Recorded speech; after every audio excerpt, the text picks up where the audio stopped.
તો વાત કરીએ વડોદરાની તો વડોદરામાં ચેન સ્નેચિંગ કરતા 2 આરોપીઓને ઝડપી પાડવામાં આવ્યા છે। 2 મહિનામાં 7 ચેન સ્નેચિંગના બનાવો બન્યા છે।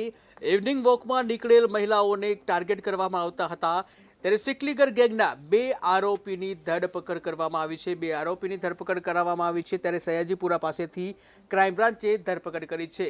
6 સોનાની ચેન સાથે 7,27,000નો મુદ્દામાલ જપ્ત કરવામાં આવ્યો છે।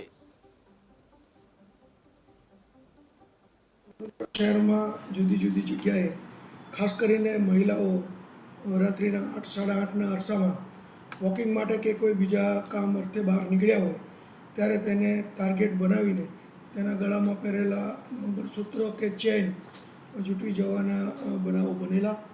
અમારી ક્રાઇમ બ્રાન્ચની અલગ અલગ ટીમ આ બાબતે હ્યુમન સોર્સિસથી ટેકનિકલી અને સીસીટીવીના આધારે આ ટીમો કરી અને ગુનેગારોને શોધવા પાછળ પ્રયત્નશીલ હતી, જેમાં ગઈકાલે અમને સફળતા મળી છે।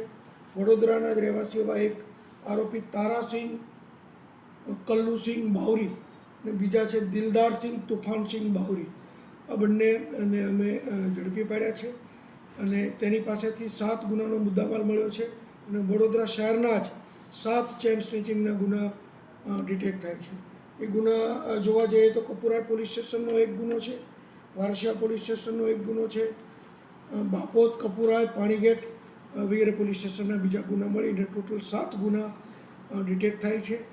એમાં 6 ચેન અને 1 મંગળસૂત્ર તથા એક મોટરસાઇકલ હીરોનો કબજે કરવામાં આવેલ છે। પાછલા દિવસોમાં વડોદરા શહેરમાં જુદી જુદી જગ્યાએ ખાસ કરીને મહિલાઓ રાત્રિના 8 સાડા 8ના અરસામાં વોકિંગ માટે કે બીજા કામ અર્થે બહાર નીકળ્યા